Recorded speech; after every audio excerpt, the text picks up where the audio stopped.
What's going on, everyone? Welcome back to the View from the Clipper podcast. I'm your host, James Warner, joined as always by Josh Sexton. Josh, how are you doing this afternoon?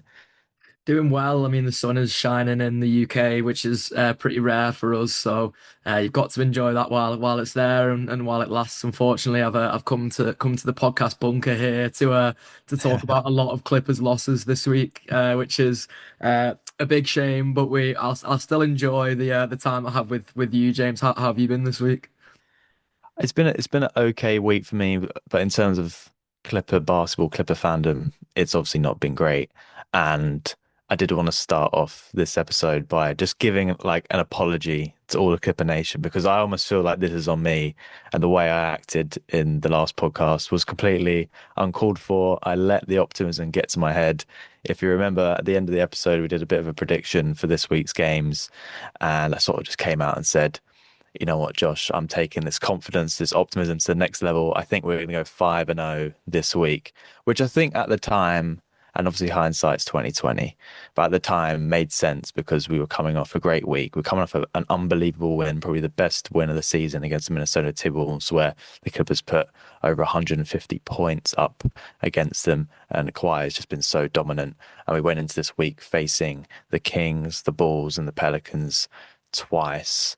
And unfortunately, we've come out of that stint in a pretty bad way. Obviously, that was sandwiched with the San Antonio Spurs, which I think also mentioned in the pod last week that I was looking forward to because last time we played the Spurs, we didn't have a full lineup and we took them pretty far into that game. We were actually pretty unlucky in the end, I think, not get that win. Um, but this week has been a disaster. And like I said, I just want to take full responsibility for that. This is not on T Lou. This is not on the players. I think this is genuinely on our podcast, Josh. And I've put too many positive vibrations out there, and the basketball gods have looked down upon us and said, not today. That's not how the NBA works, James. So yeah, the Clippers over this week, one win, four losses, injuries galore. It's just been pretty ugly. Started off the week with a win against the Bulls, which was great. I think we both predicted that. We thought that was going to be comfortable. The Bulls have not been good. Fortunately, the Clippers were great on the night, and we can talk through the games in a bit more. But unfortunately, as the week progressed, we faced the Sacramento Kings, which we also touched on about how easy that game was going to be. They've been one of the worst teams in basketball, and Kawhi Leonard injures his ankle defending DeMar DeRozan. And I think that has just sort of caused a ripple effect across the preceding games with the Spurs, where Kawhi didn't play, the Pelicans, which he returned to, but just a defensive disaster class in the second half, which caused us to lose that game. Then no Kawhi for the Pelicans last night. So yeah, it's been pretty bad.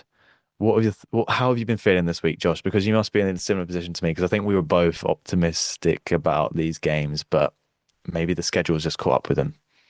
Yeah, we drank the Kool-Aid, didn't we? And when you say it's not how the NBA works, it's definitely not how the Clippers work. And I feel like we should have known better there. Really, every time it feels like you're getting to the summit, and when you beat the Timberwolves and it looks so good, and Kawhi looks so good, that's the minute that things are going to get shot down again. And like I don't think this week is terminal. Like there's nothing that I've seen that makes me think like, oh, like suddenly the Clippers are not the basketball team that I thought they were. Like the Clippers record in the new year is still incredible. I'm really enjoying Yeah. keeping up with Jamal Christopher sort of every single time the Clippers have whatever way the result goes, whether it's a win or a loss. That 35 and 20 that Ty Lue said will have to go the rest of the way to get 500. Like watching that totalizer kind of like tot up on either side, because even though it's been three losses in a row this week since that Chicago Bulls win, it kind of feels like we're still on track a little bit. I don't know. It's hard to say because the Kings loss was really really bad. There's no Yeah. getting away from that really. The Chicago Bulls one was a better win for us, but I still didn't necessarily like the way the play kind of went. So that's kind of like tricky in a sense. I guess I should say four losses in a row. Obviously, I'm discounting the Kings game from in that the Kings game was horrendous. Bulls game was okay. I guess the one thing you would say is the Kings game comes on the second night of back to back, but even then, like the Kings are so bad that you just feel like that should have been a win, even if it's kind of like you can put it down to a schedule loss. the Spurs game, like you say, you can get beat by them anytime. And without Kawhi, especially, I thought we gave them a good run for their money. And then these Pelicans games, like I kind of, it sounds like I'm maybe making excuses for the Clippers, and I don't want to come across that way because I do think they are, two bad losses, really. I think you should at least split that series, like at the very least, should split that series. Yeah, But we've seen this against the Pelicans in the past. And if you look at the Pelicans lineup, like it is still that team that this is just a team that is a kryptonite for the Clippers. The kind of youth they have, the athleticism they have, that starting five is something they've like, really hit on now. I know it was Herb Jones. At center in one of the games, but I feel like even then, like it obviously wasn't. It was Zion at center. It was just like it was almost like when we played Westbrook as a de facto center, but actually there was someone else who was like the big guy on offense that was, going at the chest of Brook Lopez. And that I actually wanted to look into the matchups that earlier in the week. I think they'll be on there now. They weren't there earlier in the week to see like whether it was Zion that was going at Brook over and over again. Because it kind of felt like that on the eye test, but I don't know if that was actually the case. So it was actually, most of his. Oh no, most of his ones were on Brook. It wasn't in time order. Then I was confused by that. So yeah, 4 minutes 30 of that was Zion Williamson going at Brook Lopez, which like it's just not going to be a recipe for the Clippers to win. The Clippers have always looked old and slow against the Pelicans. They've got an older and slower center now, which like Zubac would have previously been the anchor of that defense and stopped a guy like Zion, or at least slowed down a guy like Zion in so much as you can. So I kind of feel like there's a recipe to each of the losses this week, really, besides the yeah, Kings one. But even then, I guess you could say the recipe is the second night of a back to back. But yeah, like nothing I've seen kind of discounts from where I think the Clippers are going. It's just a shame really that the schedule like doesn't relent from here on. And I know we'll come on to talk about those games a little bit more sort of individually and I guess as a whole too, really. But it's a shame that like we've got to this point now where we get through this bad week and it doesn't just like ease up from here. Like there's no more back to backs or any kind of madness like that. But it's just now like a game every 2 days, yeah. like relentless for the back end of March. So March was always going to be that kind of month. It was literally March Madness for the Clippers. So guess the only thing we can kind of look ahead forward to is the fact that we've got a little 8:30 game against the Bucks to round off March, which in fact doesn't even round off March because it technically does for us Yeah. because we'll play the Trailblazers on at 4 a.m. on the 1st of April. So for us, technically it rounds off March. For the Clippers, it doesn't necessarily. But yeah, just hoping that we can kind of chalk this week off as like right bad week, but we go again and bounce back from here. Yeah, completely agree, Josh. I think it just goes to show that in the NBA, like nothing is a given, particularly with injuries. Like we were always reliant on, I think, having uh, everybody available and on the floor. And obviously, we know Kawhi and his injury issues. I think in this case, it's a complete randomness, defending DeMar DeRozan. These things just happen. It just seems to us like that happened to the Clippers a little bit more. It's like the dangle the carrot in front of you, and you just can't. You can never have it and be satisfied, right? And I just wanted to see this Clipper team go on a little run, which I think they were more than capable of, and showing the signs. Coming fresh off that win against the Timberwolves, like you said, was that it was only up from there. And particularly if you look at the opponents they were facing in this week, but the more games these players play, the higher the chances one of them is going to get some random injury. And I think in this case, the dice caused Kawhi to be the one essentially. And obviously he's just been so active that it's gonna happen eventually. Fortunately enough, it doesn't seem particularly serious because obviously he had the injury March 14th against the Kings. He was out against the Spurs, but he did return against the Pelicans. I think that just may have disrupted things a little bit. So the Clippers were up 18 in that game that Kawhi returned to late in the first, actually. So they really dominated that start of the game. But I think as the game went on, I think the minutes restrictions started to creep in for guys like Kawhi, Darius Garland. I've seen a lot of Clipper fans blaming T. Lue. I think he's trying to do the best with what he has, and like I said, it is just a bad week. It's a bad week for everyone. Everyone is involved in this. I'm not pointing fingers. I think this just happens in the NBA, and I think when you're in a position like the Clippers are in, you're even more exposed. And you know what as well, like the way Tyler will be seeing it, and this is where I do have like even more sympathy with him, by the way. Like obviously there's a chance now that we drop below, Portland and even Golden State are still kind of like hanging around there. So I understand from that point of view, like going 2 games below 500 is a huge blow, but like we're Yeah, locked in the play-in. So like to Tlu, he's probably thinking like wherever we end up in the play-in, I'm still confident, by the way, that at the end of the regular season the Clippers will be, below the Phoenix Suns in the completely eighth agree. seed in the play-in. But like the Clippers don't have a ton of incentive to like really run their guys into the ground. And if they had done that, if they'd have played, Kawhi in the back-to-back against New Orleans, played Darius Garland in the back-to-back, like, and one of them got injured, like, God forbid, we'd have all been kicking off being like, can't believe playing both in the back-to-back. Like, this game just really doesn't matter that much. Regular season, we're locked in the play and like all these kinds of things. Yeah, And again, like, not sort of just trying to inflate New Orleans to be more than they are. Like, they are quite a good team who got a little bit younger. They've got a young bench, which is again doesn't match up well against the Clippers in New Orleans' favor, and they don't have an incentive to tank. Like Atlanta's going to get their pick, whatever happens. So, like you're seeing yeah, that now, they're 6-4 in their last 10 games. So, like people can look at it and like hand wring and do all these different things of like calling out Tyloo and calling out the Clippers for their approach to these games, but like you catch New Orleans on what is like a really hot shooting night. And I know it always feels like New Orleans have a hot shooting night against us. So like that must be a pattern more than anything else. And I do think it is. Like I think it's that New Orleans are a young team with good 3-point shooters, good spacing around a guy like Zion, throwing loads of different matchups at us. And ultimately the Clippers like we're rotating lineups like hell through that as well. Like if you look at that yeah. lineup in the second night of the back to back, like Jordan Miller and Chris Dunn starting in the backcourt. We'll have never seen that together before. So, No, and Chris Dunn, coming off the bench in the first game, that like I don't know how much I like that fit. I want to see. I don't know if I want to see more of it because it's like it's a weird thing where I'm kind of matching up sample size versus what I want. Like I would rather Chris Dunn was just in the starting lineup, and I don't necessarily have the answer for who that's at the expense of. Like hopefully sometimes it can be Brook and you can kind of play John Collins as the five and make it work like that and go, a bit five out, but have John Collins in the dunker spot. I don't know. Like, there's kind of yeah. not a perfect solution, but I think you lose a lot of the what Chris Dunn brings by just bringing him off the bench. So, like, I do just have a lot of sympathy for Tyloo and the team throughout that back to back, especially for the reasons you were kind of saying there.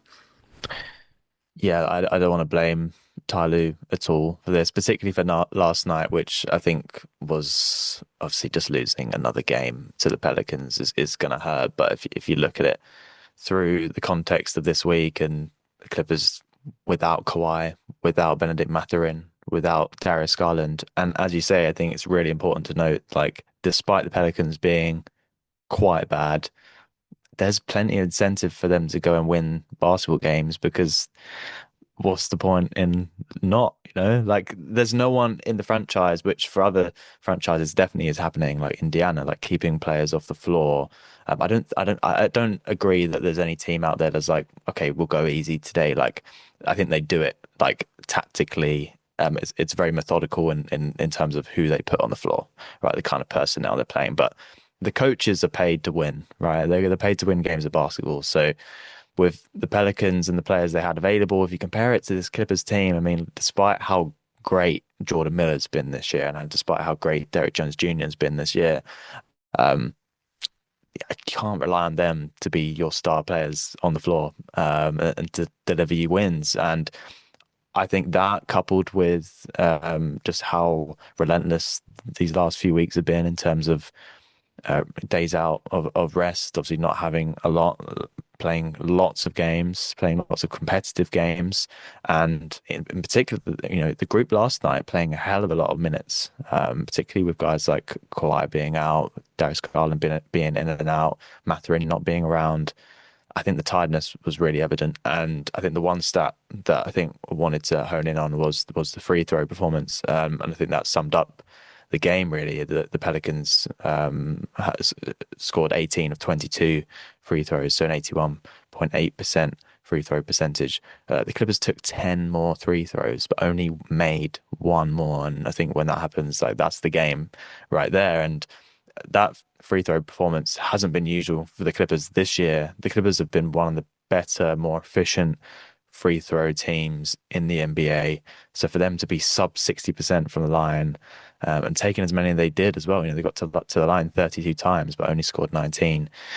If they pick up five or six, that's a near tie game. So, the Clippers are remaining competitive, and I think it's the tiredness, it's the injuries. I don't think it really is. It points to anything else. I think we know what this team is when they have everyone available, everyone healthy, everyone playing in the right direction. I'm seeing things around chemistry.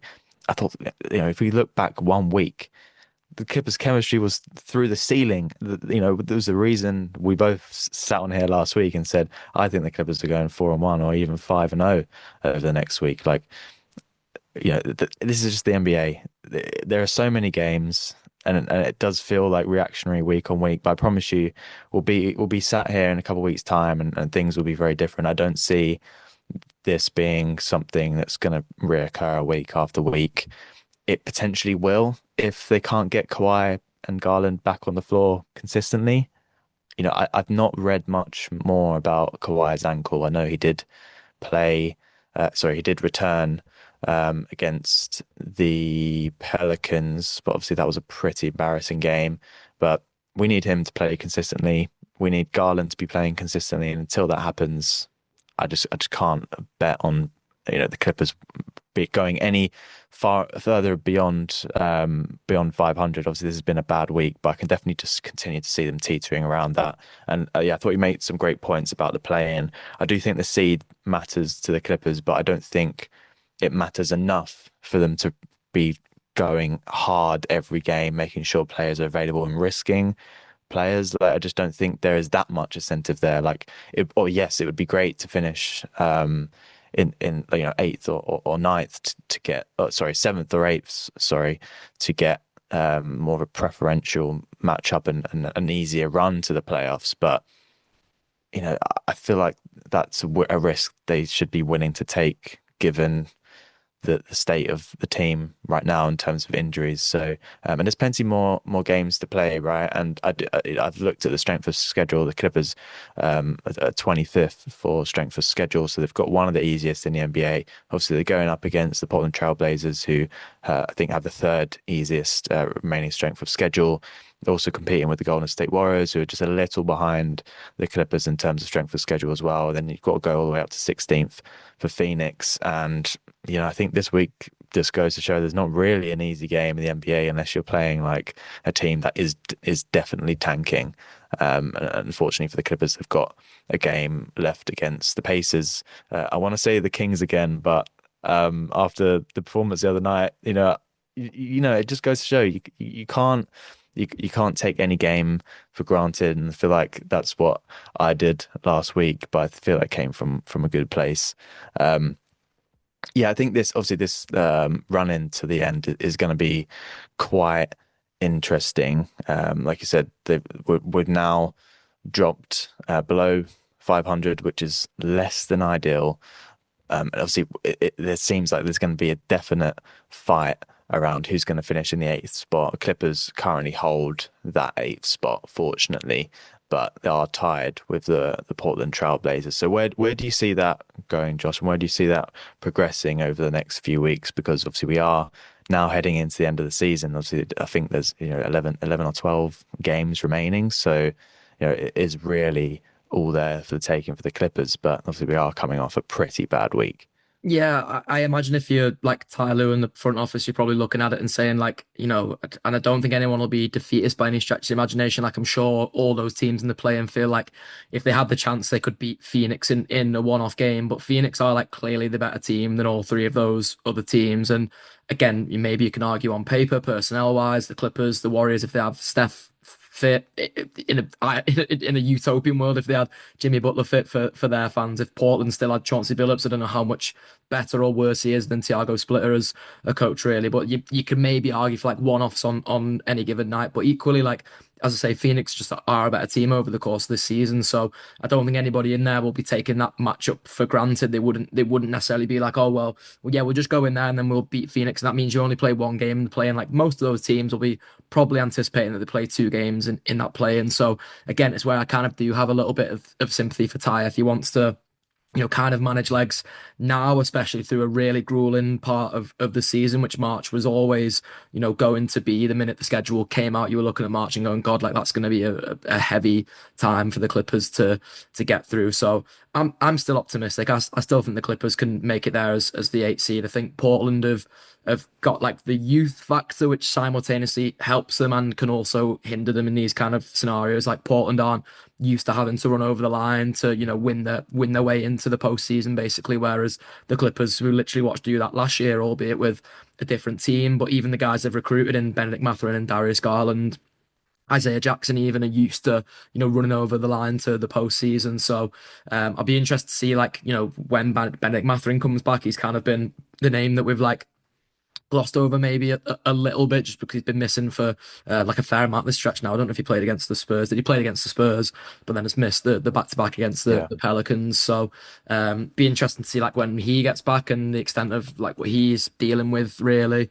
I've not seen anything along the lines of that. So I know he missed the road trip and he won't play in Dallas on Saturday either. But be interested to see like whether it's that he's straight back in after Dallas, or what's going on there with thinking that the Kawhi Yeah. and Garland stuff it was just load management really, or injury management as it keeps being put on the injury reports these days. So I do see a world in which like the Clippers get everything back together, kind of find the formula and do like win themselves over the line. It's just like there's going to be these swings as well because this team is now not a team that is like perfectly built to go and win basketball games. And like I feel bad because I keep like signifying this one position, but I just do think the center position is a major problem for the Clippers. And it Mm. starts with Brook Lopez, but equally like when you talk about point swings in a game, as in like from one game, this person can have 10 points, the next person in this game can have like zero. Isaiah Jackson isn't exactly like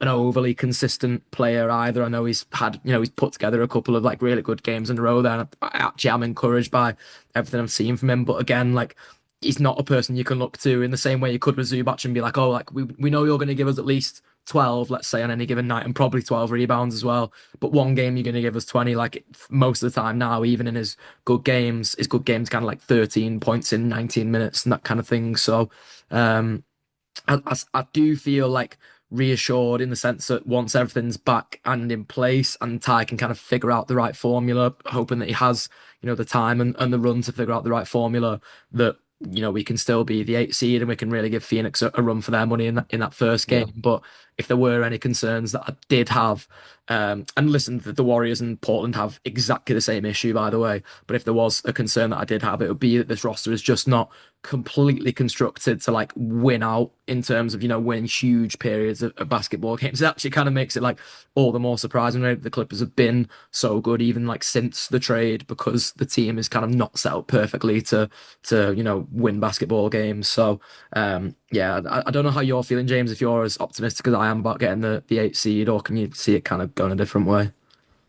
Yeah, I think I'm optimistic. I think we've got through this bad patch, and for like I think I was worried about Kawhi when he went down against the Kings because with ankles you just like you just never know, right? And with Kawhi you never know. And again, this was completely unrelated to anything that's usual with Kawhi. This was, I think, a little bit of like just a freak accident that happens in games, right? He just tweaked that ankle, and that is usual. That happens in many times throughout an NBA season. But for him to come back as quickly as he did was good signs.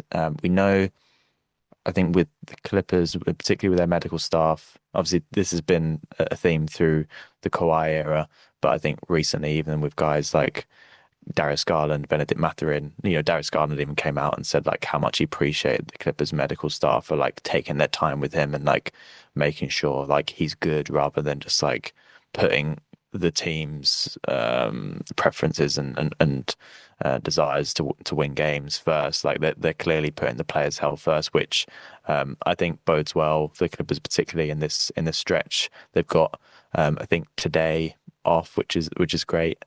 Before they play the Dallas Mavericks tomorrow, and then I think the stretch of games in terms of rest is a lot easier. Like I think we're just around, like we're coming out the other side of this tunnel of this like hectic fixture period. Not to say like, there's still plenty more games to play, right? Like there's still more basketball to be played, and it's still like a fairly relentless schedule for the team. I'm not quite sure how many back-to-backs they've got left. I think it's just the one, unless you're going to correct me on that. I think it's just one back-to-back, which will be a tough one, playing the Mavs and then the Thunder. So I'm keen to see how they sort of structure the lineups over the next few weeks. But we're only a few weeks away from the end of the season. Like I said, they've got one of the easiest remaining strength of schedule in the NBA. Teams like the Bucks, whilst on paper you'd think the Bucks would be a tough opponent. These are teams that, yeah, I think that are there for the taking for the Clippers. I think in terms of really tough games where they may struggle, obviously the Toronto Raptors, Portland Trail Blazers are going to be a big game. That's on March 31st. Obviously, that's a team who they're currently tied with. But I think the Clippers are just in a little bit of favour at the moment for that eighth seed. So that's going to be a big one. I think if they can win that game, and they can make sure they finish sort of the rest of these games around 500. They should be good. They're actually playing the Portland Trail Blazers twice before they play the Warriors again. So I think those three games are going to be massive. And if it comes down to tiebreakers, like could be decided in those games. So I'm feeling optimistic. Again, like if the Clippers somehow find themselves 10th, like I still am with you. I think should the Clippers have all their guys available, like this is a team that can easily go to the first round. But no matter what they do, no matter where they finish, even if they do get through, they're going to be playing the Thunder or the Spurs. And then obviously these are two teams that are favored to go all the way. And I think we just have to understand that it's going to be very unlikely we're going to see this Clipper team in the second round.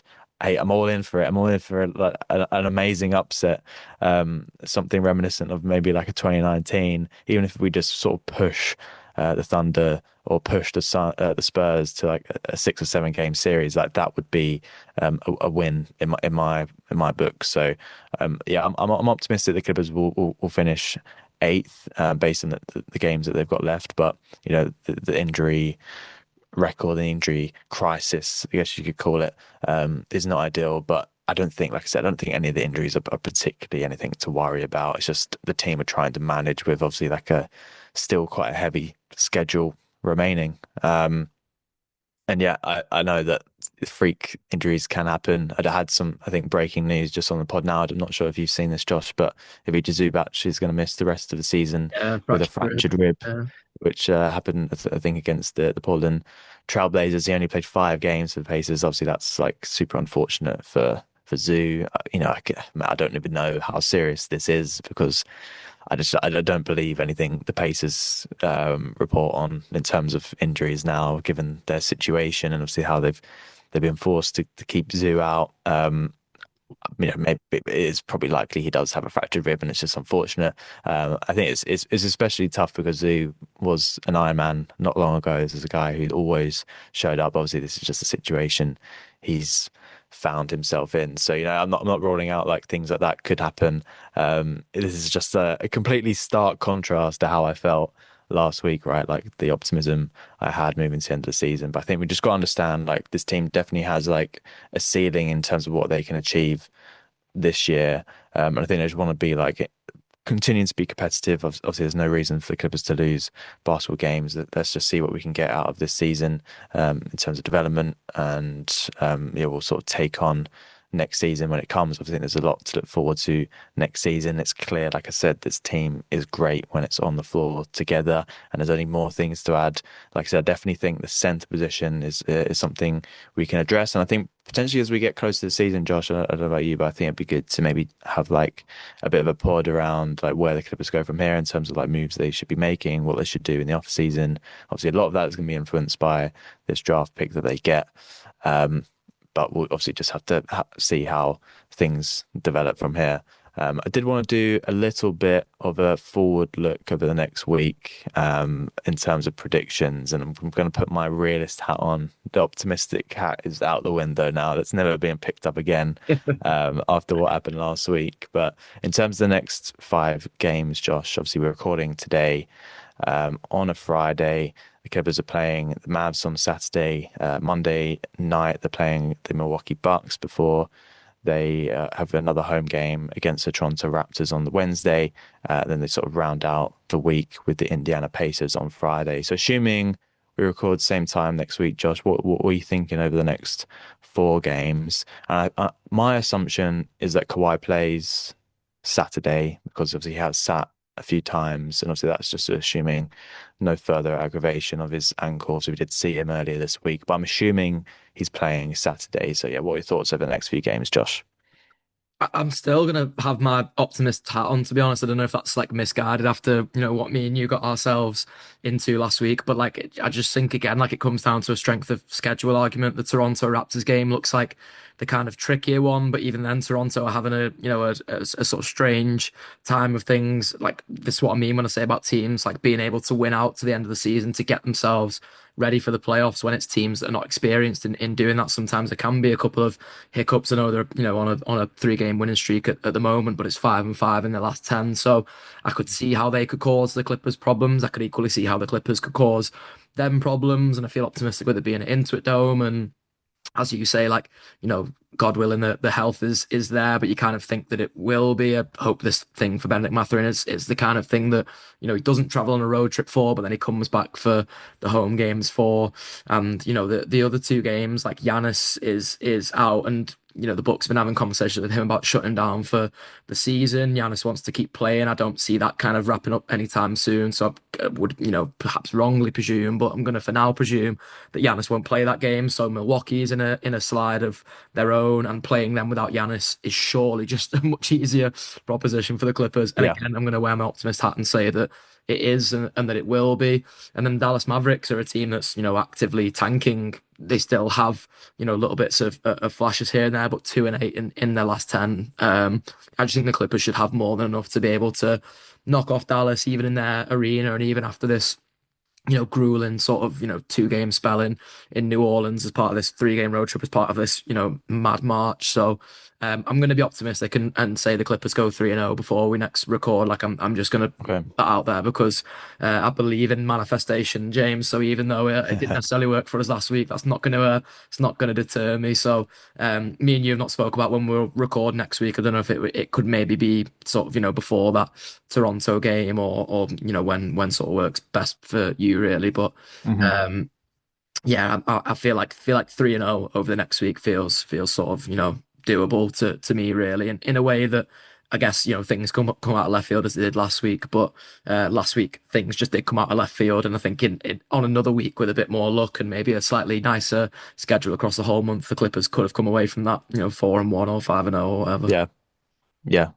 I can see the reasoning on that. I'm hesitating to go on or to predict the Clippers are going to be unbeaten over the next week, just based on my predictions last week. But trying to be sort of realistic here, I could definitely see 3-0 over the next week, and that's of the assumption that we've got everybody back. I think the Clippers find themselves in a position now where if it is just about load management and sort of injury management, and they're not actual injury problems that are preventing them playing, which is my assumption.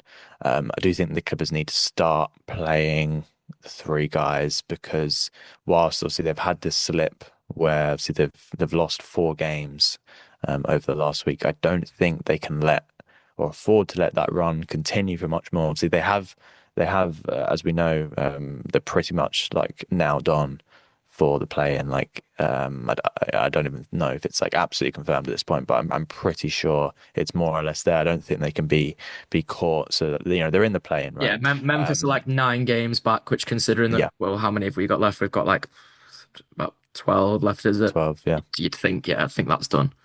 Yeah, I think it's pretty much there. So, but yeah, I think they do need to start playing the guys because I do think seeding still matters. Obviously, I'm not playing anyone where it's going to risk significant injury. And again, I'm not expecting them to roll out everybody in every game. But I think if you look at the teams they're competing with in terms of the Portland Trail Blazers, Golden State Warriors, like they start to pick up wins over the next week, they've got some pretty tough opponents. Portland Trailblazers are heading to Minnesota. They've also got to head to Denver over the next week. But they also do have some easier games in there in terms of Brooklyn, Milwaukee, and the Mavericks. I think similar goes for the Warriors also on a road trip. They've got to go and play Pistons in Detroit. They've got to go and play the Hawks in Atlanta. But also, like I said, got some similarly easier games in there against the Mavs and the Nets as well. So I don't think the Clippers can allow themselves to lose many more, particularly as a result of keeping guys off the floor for injury management. But there is a balance you've got to find there. Like I don't want to see them go all in on every game because like you said, it's just not needed. There's not an incentive to do that. But I think where guys are practicing and are healthy, like let's get them playing. Let's get that momentum back because in the play-in, definitely going to need that. I don't want to sort of let this sort of feel good go. And obviously the Clippers have a bit of a disaster run to the end of the season where guys are in and out of the lineup. They're dropping pretty horrible games. They're looking tired. And then now you've got to play a play-in game where you've got to play two sort of high intensity, high pressurized games. I don't think that's going to be pretty good for the team. So yeah, until we know more about the injuries, which we know they're like pretty like well guarded, it's tough to say. I think I'm going to predict, if we do record just after the Toronto game, I'm going to predict 2-1. I think that they're definitely going to pick up wins against the Mavericks and Milwaukee. I think it is probably the Raptors game that might be a bit too much over that stretch, and I just don't believe we're going to see all three guys playing all three of those games. Like I could definitely see them mixing up, putting maybe Mathurin in one, Kawhi out of that one, and trying to keep like Garland and Kawhi in games together. Like, yeah, it's going to be hard work for T. Lue. He's going to have to earn his money over the next few weeks, but I'm definitely feeling more confident. Obviously, I'm just sort of writing this week off as like a bad week, but I just can't see that continuing. And I think when the guys are playing, the Clippers have more chances of winning than not. Hey, we might be proven wrong. We might have more things to talk about next week in which there could be more to analyze, but I'm just not prepared to do so because there's been so many factors that have meant this week it's just been a bit of a disaster. And yeah, just hoping next time we record, Josh, it's a little bit more optimistic because I had so much fun recording with you last week. I thought that was one of the better podcasts of the season, which was just fresh off one of the Clippers' best weeks of the season. So I hope we get to do that again next week. Obviously, this one's been a little bit more of a downer. Anything else on this week, Clippers, Josh, or like happy to call it here? Just to say, like, because you're talking about like guys playing and rotation and stuff, like, I do want to see the rotation kind of like tighten up over the next few weeks and start to get ready for the postseason. Like, that's the Yeah, challenge that lies ahead in front of Ty Lue now is that, with a short amount of run time of 12 games, he's going to have to start working out what the postseason rotation looks like. And I think there's a yeah, few kind of obvious areas for me where I think things could be tweaked. I've already mentioned, there's maybe a chance to play Collins as the small ball five, and even if you don't necessarily go for that, maybe running Collins off the bench as the backup center. I don't see Brook Lopez bringing enough on the defensive side of the ball to the point where like I think you can probably start Isaiah Jackson now at center and bring John Collins off the bench. It means you can get Chris Dunn into the starting lineup, which I just think is really important. Means you've then got a bit of energy off the bench as well with Collins because we know he's not necessarily a shot creator. He is someone who can score off high volume and on a high clip. So having guys like him and Mathurin, Jordan Miller and stuff coming off the bench together may, provide a good sort of outlet for them. I would like to see things sort of tying up over the next few weeks because that's been one of the themes of this past yeah, week is that everything has been all over the place. And again, a bit of sympathy because of injuries, but like when the injuries are suddenly gone, like that is when I want to see no more tinkering. I want it to be like, no, this is what we're running with. This is what we think our best lineup is.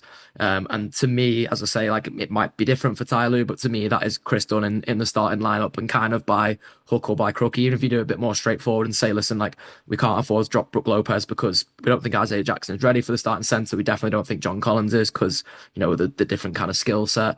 So we're going to just drop Derek Jones Jr. to the bench because it feels like the most, the sort of most realistic move we can make. even that is good because Derek Jones Jr. then brings both defensive and offensive juice off the bench. Yeah. We've seen Derek Jones be great off the bench for the Clippers in the past. He's someone who's been running to the ground throughout this spell too. So I don't see that necessarily being like a negative for him per se. So yeah, I want to see the Clippers doing something a little bit different to kind of tighten things up over the next few games, especially. Yeah, I completely agree. And like we said, there's not much incentive for them to get much better, but I think just more from that angle of like trying to bring that chemistry, which again, I don't believe has been lost, but just trying to bring that feel good factor back, bring that momentum, start to really iron out those rotations because they're going to mean a lot in the play-in. These are going to be competitive games. The teams around us are still good teams. Definitely, I could see the Portland Trailblazers putting up some trees. I think they've got quite a fun roster. We know the Warriors obviously could have Steph Curry back. They could have Jimmy Butler back by then. I don't know what that looks like in terms of their injury return. And obviously the Phoenix Suns are always going to be a competitive matchup with Kevin Durant. So I think wherever the Clippers find themselves in this play, and like they're going to be in for some interesting, tough games. So let's start to see this core playing together if possible. Hopefully we'll learn a bit more about the injuries over the next few weeks. But like I said, it is all pointing to more of like an injury management kind of deal at the moment. And this is the thing, like, you referenced only one back-to-back left. Like, we don't necessarily need to be managing injuries through that. Like, if Darius Yeah. Garland and Kawhi can't play in that one back-to-back that's left in like the start of April, then like I kind of don't know what chance we have really. So I know Kawhi's obviously been playing back-to-backs earlier in the season, so I would expect that he does, even with this little injury blip that he's had. But like Garland should be ready to go by then. So I kind of like don't want to see the injury management thing anymore as part of what I Yeah. meant to say before when I was talking about tightening up the rotations.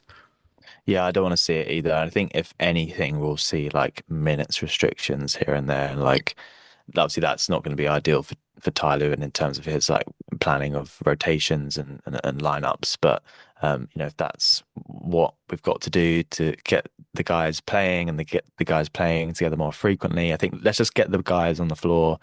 We don't have to go crazy. It doesn't have to be like last season. I don't want to see that at all. And obviously, like I've mentioned many times, there's not the incentive for them to do that. I do think that really like affected the team last year going into that round one matchup against Denver Nuggets. There was a real like fight to get like a seeding position. And we had guys like playing crazy minutes and back to backs. And I think Kawhi like played every single game of that stretch. And by the time they got to the first round, that 7 game series really took out of them. And obviously, if they were fortunate enough to get past Denver, like the Thunder had been waiting for like what felt like a week, and they obviously just then, I think obviously they still had a competitive game against the Nuggets, but obviously they still got through that. So yeah, I don't want to see them going too crazy. Like I said, there's definitely a balance to find here. I just want to see the guys playing because it's just hard to like try and analyze these games, particularly the game last night when none of the three stars or sort of better players of the team in terms of Mathurin, Garland, Kawhi, and when they're not on the floor, it's like what is there to analyze about this team? There's not much you can say other than like they're fighting, but if you don't have your best players, your chance of winning a game in the NBA is going to drop significantly. And we've seen that throughout forever with the Clippers. So yeah, want to see the Clippers, want to see the guys get on the floor a lot more over the next week. Start watching some games, start bringing that invested interest back. And yeah, let's just see what happens this year. Like I said, no expectations. I just want to see as many Clipper games between now and April, May, right? So, yeah, that's the goal for me. Where they go from there, who knows? I don't think it really matters. Other than like, I just want to see more Clipper basketball. And I think like I said, when the guys have been playing, we had that week last week, like that's been some like the most fun like Clipper games that I've watched. So that's what I'm subscribing for until from here into the end of the season. Yeah, let's see what happens over the next week. The NBA ball just keeps rolling and rolling, rolling week on week. So excited to see what we get next week. It's been fun to chop it up with you again, Josh. Do you want to remind the listeners, viewers, where they can find your work and everything that you're doing at the moment? Yeah, J Sexton 24 across all social media. For anyone who is into their college basketball, I've just released a video on my YouTube channel, which is J Sexton 24 as well, looking at March Madness, and I did a bracket which has already been like busted in the most spectacular way. Because one of the teams I had as a finalist, albeit very optimistically had as a finalist. There's a bit of a theme here of mine and James' optimism immediately backfiring on us, but one of the teams I had as finalist is out in the first round. So come and watch that and laugh at me and enjoy. I might have to, Josh, just to make myself feel better. At least there's not just one of us. I've not, to be fair, I've not been too plugged into March Madness, but yeah, I'm gonna go and watch a video after this, and I'm gonna get informed. So definitely go recommend everyone go do that as soon as this wraps up. But yeah, thanks again, everyone, for listening, watching. We'll see you again next week, where hopefully the Clippers will win a few games, and we'll see some of the stars on the floor. Go Clips, go!